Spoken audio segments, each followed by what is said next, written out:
Hi, this is उज्जवल भारद्वाज और आज की वीडियो में हम बात करने वाले हैं कि मोलिकुलर मास क्या होता है। आज हम पढ़ेंगे व्हाट इज मोलिकुलर मास। तो जैसे हमने पहले पढ़ा कि एटॉमिक मास था हमारा एटम का मास, उसी प्रकार जो हमारा मोलिकुलर मास होगा वो किस चीज का मास होगा, वो होगा हमारा मोलिक्यूल का मास। वो हमारा मोलिक्यूल का मास होगा। और एटॉमिक मास में क्या था, वो एटम का मास था। तो मोलिकुलर जो मास है हमारा, उसे हम किस प्रकार निकालते हैं। तो the molecular mass of a substance is the sum of the atomic masses of all the atoms in a molecule. जो मोलिकुलर मास होता है किसी भी सब्सटेंस का, वो क्या है, वो एक सम है। किस चीज का सम? उसके अंदर जो एटम्स है ना, उनके मास का सम। जो एक मॉलिक्यूल है, वो एक मॉलिक्यूल जो होगा हमारा, वो किस चीज से मिलकर बना होगा, वो एटम से मिलकर बना होगा। तो अगर हम उन एटम्स का सम निकाल लें तो हमें क्या मिल जाएगा, हमें अपना मोलिकुलर मास मिल जाएगा। तो वही कह रहा है कि जो the molecular mass of a substance is the sum of the atomic masses of all the atoms in a molecule. एक मोलिक्यूल के अंदर जितने भी एटम हैं, अगर हम उनका सम कर दें, तो वो हमें क्या निकाल के देगा, वो हमें मोलिक्यूल का मोलिकुलर मास निकाल के देगा। प्रकार हमारा क्या है, CO2 carbon dioxide. Carbon dioxide का क्या है, ये एक मोलिक्यूल है। तो जो मोलिक्यूल है हमारा, इसके अंदर एटम्स कौन कौन से है भाई, कार्बन का एटम्स है और 2 ऑक्सीजन के एटम हमारे पास। अगर हम इसका मास निकाल लें और इन दोनों ऑक्सीजन इस ऑक्सीजन का मास निकाल लें, ठीक है, फिर हम उन्हें ऐड कर दें, तो ये चीज हमें क्या निकाल के देगी, ये चीज हमें मोलिकुलर मास बताएगा। हमें कार्बन डाइऑक्साइड का क्या मिल जाएगा, मोलिकुलर मास मिल जाएगा, अगर हमें इसका मास पता हो और इसका मास पता हो ऑक्सीजन का। तो हमें मोलिकुलर मास निकालने के लिए पहले हमें जो उसके अंदर एटम्स हैं उनके मास पता होने चाहिए। तो यहाँ पर हमने 20 एलिमेंट्स ले लिए। मोलिक्यूल का मास निकालने के लिए हमें जो मोलिक्यूल के अंदर एटम्स हैं उनके मास पता होने चाहिए। तो एक हमारे पास टेबल है जहाँ पर हमारे पास कुछ एलिमेंट्स हैं, 20 एलिमेंट्स ले लिए हमने और उनके हमने एटॉमिक मास लिए हैं। तो इधर हमने एटॉमिक नंबर लिख दिए हैं और यहाँ पर हमारे क्या है, ये है नेम ऑफ एलिमेंट्स, और यहाँ पर हमने लिख दिए हैं एटॉमिक मासेस। तो जैसे हमारा हाइड्रोजन है, हाइड्रोजन का एटॉमिक मास 1 है, हीलियम का एटॉमिक मास 4 है, लिथियम 7, ये एटॉमिक मास है और ये है इधर अपने एटॉमिक नंबर्स।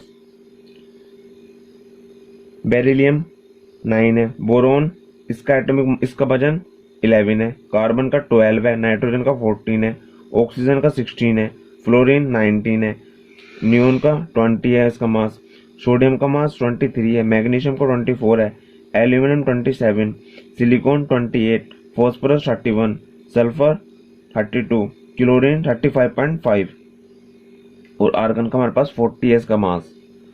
और इसी प्रकार हमारा पोटेशियम का 39 है और कैल्शियम का 40 है।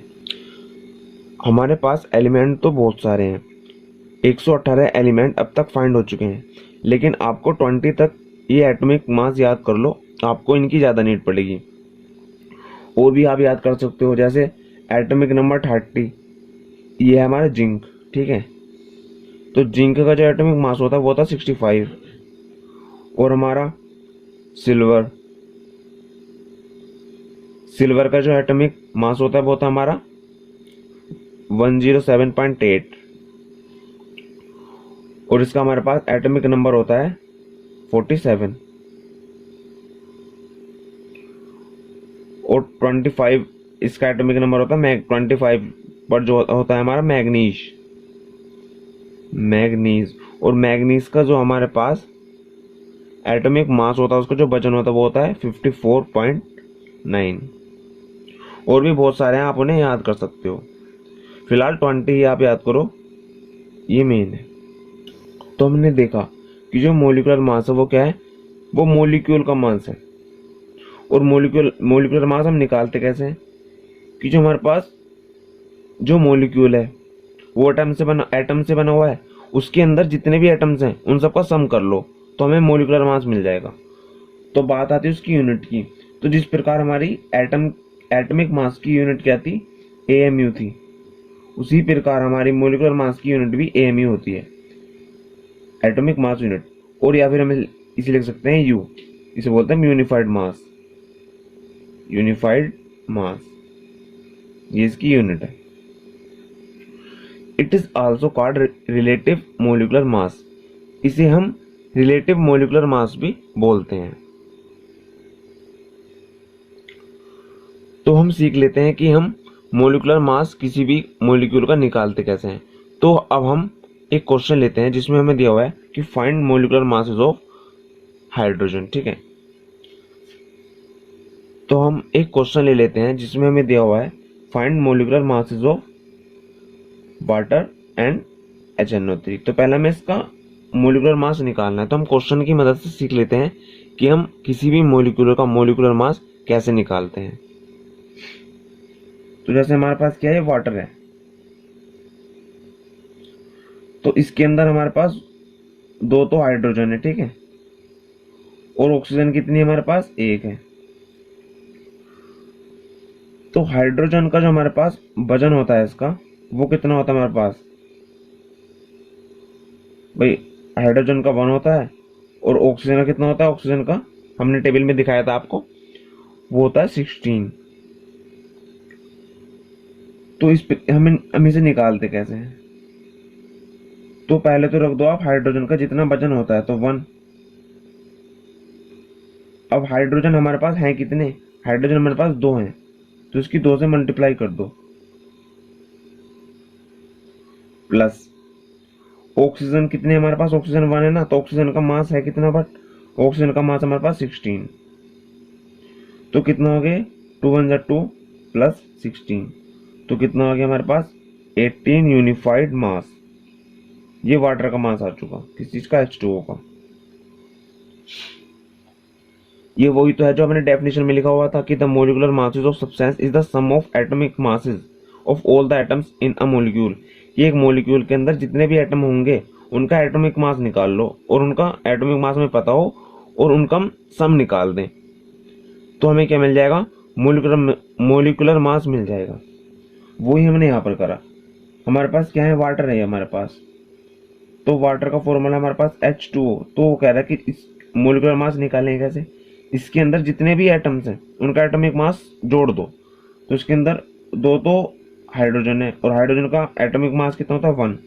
तो 1 एक H, और प्लस दूसरे H का 1 प्लस, और ऑक्सीजन है हमारे पास, ऑक्सीजन का होता है 16। तो कितना हो गया, 16 17 18, तो हमारे पास कितना आ गया, 18 यूनिफाइड मास। तो इस प्रकार हम अपना मोलिकुलर मास निकालते हैं। अब देख लेते हैं हम अपना HNO3 का। तो H का जो हमारे पास मास है वो कितना है, 1 यूनिफाइड मास। नाइट्रोजन का होता है हमारे पास 14 यूनिफाइड मास, और ऑक्सीजन का 16 यूनिफाइड मास। तो इसे हम किस प्रकार निकालते हैं, तो H का जो हमारे पास वजन है वो कितना है, 1, प्लस नाइट्रोजन कितना है हमारा, नाइट्रोजन का वजन है हमारे पास 14 यूनिफाइड मास, प्लस ऑक्सीजन कितना है हमारे पास 16। बट ऑक्सीजन हमारे पास है कितने, ऑक्सीजन हमारे पास 3 है, तो इसके हम 3 से मल्टीप्लाई करेंगे, मतलब 3 बार 16 जोड़ेंगे ना हम। तो 14 और 1 कितना हो गया, 15 प्लस 16 थी 48। तो 8 5 13, 4 1 5, और हाथ से लगा 1 लगा था 63। तो हमने इसका मोलिकुलर मास कैसे निकाला भाई, हमें पता था हाइड्रोजन का कितना है, 1 यूनिफाइड, नाइट्रोजन का 14 था, और ऑक्सीजन का 16 था। तो हाइड्रोजन 1 है ना, हाइड्रोजन का 1 था यूनिफाइड मास, तो 1 रख दिया, नाइट्रोजन का 14 था, और ऑक्सीजन का कितना था 16 यूनिफाइड मास। बट ऑक्सीजन हमारे पास 3 थे, तो हमने इसे 3 से मल्टीप्लाई कर दिया। तो 14 और 1 कितना हो गया, 15, और 16 3 कितना हो गया, 48। 48 और 15 63। तो हमारे पास HNO3 का जो हमारे पास वजन आ गया, मतलब इसका जो मोलिकुलर मास आ चुका वो कितना हो गया, 63 यूनिफाइड मास। तो इस प्रकार हम अपना मोलिकुलर मास निकालते हैं किसी भी मोलिक्यूल का। तो अब हम और एग्जांपल्स देख लेते हैं। जैसे हमारा H2 गैस है, ठीक है, तो इस H2 गैस का एक मोलिक्यूल है हमारे पास, ये क्या है, इसका मोलिक्यूल है। तो हम इसका मोलिकुलर मास निकालना है, तो कैसे निकालेंगे, हमारे पास कितने हैं, हाइड्रोजन का वजन कितना होता है 1 यूनिफाइड मास, और हमारे पास हाइड्रोजन कितने हैं 2 हैं, तो 2 से हम इसकी मल्टीप्लाई कर देते हैं, तो कितना हो गया हमारे पास 2 यूनिफाइड मास। उसी प्रकार हमारा क्या हो गया ऑक्सीजन का, तो ऑक्सीजन कितना होता है हमारे पास 16 मल्टीप्लाई 2 कितना हो गया 32। उसी प्रकार क्लोरीन, तो क्लोरीन का होता है हमारे पास 35.5, और है कितने हमारे पास क्लोरीन 2 है ना, ये 2 से मल्टीप्लाई कर देंगे तो कितना हो गया हमारे पास ये 71 यूनिफाइड मास।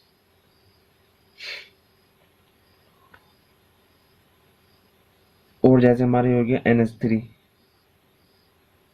तो N का जो हमारे पास वजन होता है, मतलब जिसका मास है एटॉमिक मास, वो कितना होता है 14, और हाइड्रोजन का 1, बट हमारे पास हाइड्रोजन कितने 3 है ना, तो 3 से मल्टीप्लाई कर दो, तो 14 प्लस 1 कितना हो गया हमारे पास 15 यूनिफाइड मास। और देख लेते हम, जैसे हमारे हो गया CH3OH, ये हमारे क्या एक एल्कोहल है, तो इसका कैसे निकालेंगे हम, तो हमारे पास C, ये हमारे पास कार्बन, कार्बन का जो हमारे पास एटॉमिक मास होता है वो कितना होता है 12, और हाइड्रोजन का 1, बट हमारे पास हाइड्रोजन कितने हैं 3, तो 3 से इसकी मल्टीप्लाई कर देंगे, प्लस ऑक्सीजन, तो ऑक्सीजन का होता है हमारे पास 16, और प्लस ये हाइड्रोजन 1, तो कितना हो गया 12 प्लस 3 वन 3 प्लस 16 प्लस 1,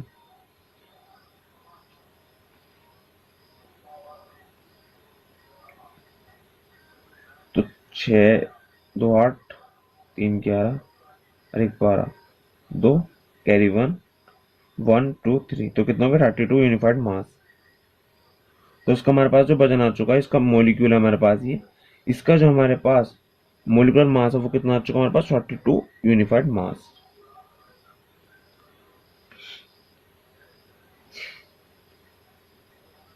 तो अब मैं आपको कुछ मोलिक्यूल दे रहा हूं और उनके आपको कमेंट में आंसर देने हैं, तो ये आपके होमवर्क है, ठीक है, कमेंट में आंसर देना। जैसे कि हमारे हो गया CO2 कार्बन डाइऑक्साइड पहला, और दूसरा आपको बताना है CH4 का कितना होगा, फिर आपको बताना है C2H6 का कितना होगा। ये आपको कमेंट बॉक्स में आंसर देने हैं कि इनका जो मोलिकुलर मास है कितना होगा, क्या निकालना है आपको, इनका मोलिकुलर मास, मोलिकुलर मास आपको फाइंड करना है इनका, ठीक है।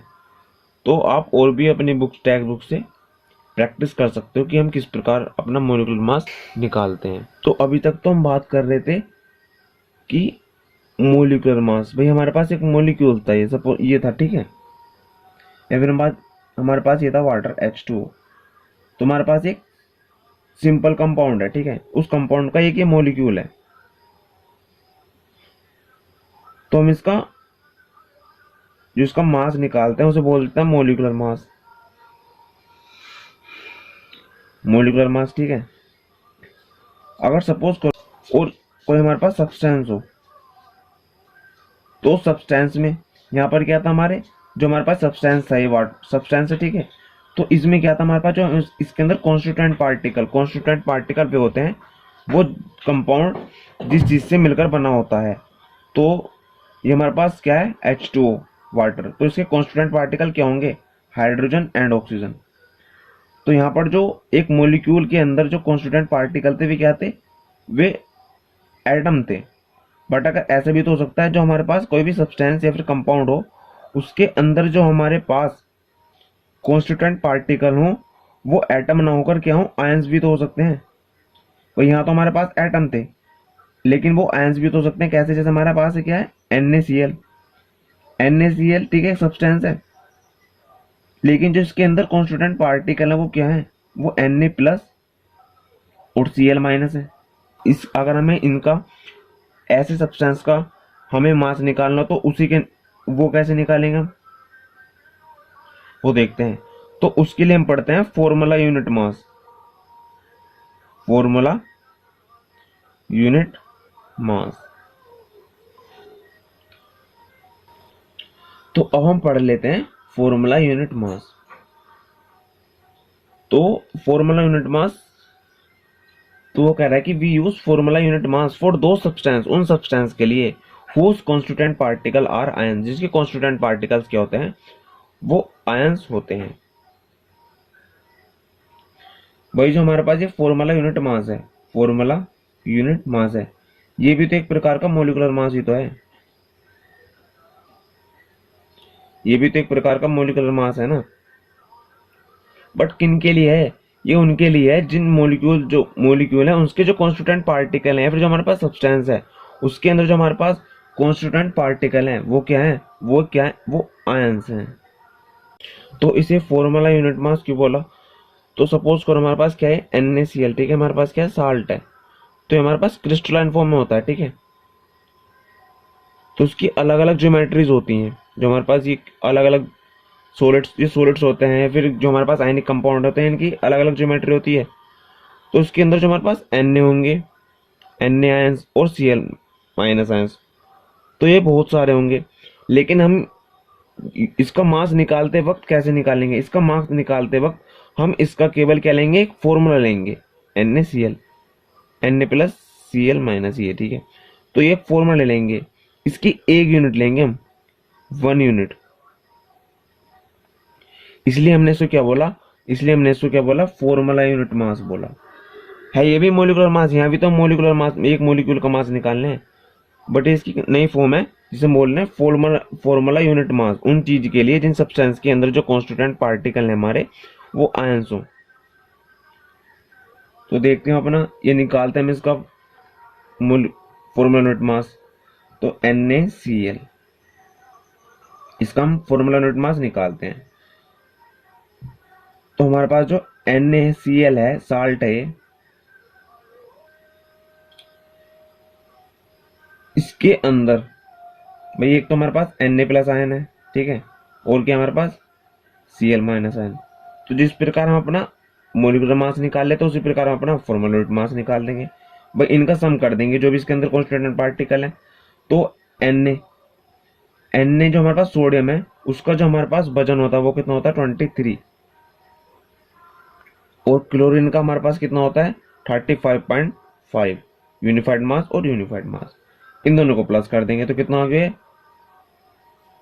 0.5, 5 3 8, 3 2 5, तो कितना होगा 58.5 यूनिफाइड मास। NaCl का ये फॉर्मूला यूनिट मास आ चुका। तो हम इसके और एग्जांपल ले लेते हैं, जैसे हमारे क्या हो गया कैल्शियम क्लोराइड, CaCl2। तो कैल्शियम का हमारे पास जो एटॉमिक मास होता है, इसका जो वजन होता है कैल्शियम का, वो कितना होता है हमारे पास, वो होता है हमारे पास 40 यूनिफाइड मास। और जो हमारे पास क्लोरीन होता है, क्लोरीन, ठीक है, क्लोरीन का जो हमारे पास वजन है वो मैंने आपको बताया था अभी 35.5, बट हमारे पास क्लोरीन कितने, हमारे पास 2 क्लोरीन है ना, तो हम इसकी मल्टीप्लाई कर देंगे 2 से, ठीक है, तो कितना हो गया 40 प्लस 35.5 मल्टीप्लाई बाय 2 कितना हो गया 71, और कितना हो चुका हमारे पास ये 101 और 7 4 11, 111 यूनिफाइड मास हमारा आ चुका किसका, कैल्शियम क्लोराइड का। उसी प्रकार हम देख लेते हैं अपना Na2O, भाई सोडियम का कितना होता है हमारे पास 23, बट सोडियम है कितने हमारे पास, 2 सोडियम है, ऑक्सीजन कितना होता है हमारे पास 16, तो कितना हो गया 23 दूनी 56 प्लस 16, 6 6 12, कैरी 1, 5 1 6 और 1 7, 72, तो इसका हमारे पास 72 यूनिफाइड मास आ चुका N2O का।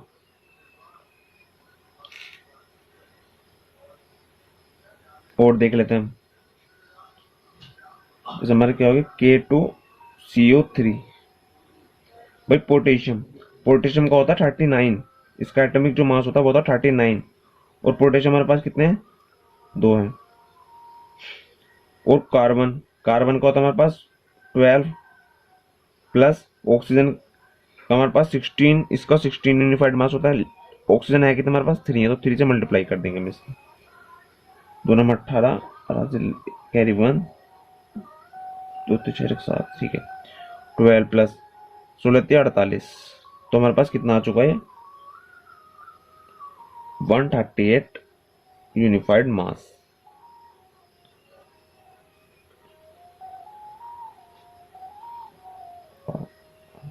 तो इस प्रकार हम अपना फॉर्मूला यूनिट मास निकालते हैं।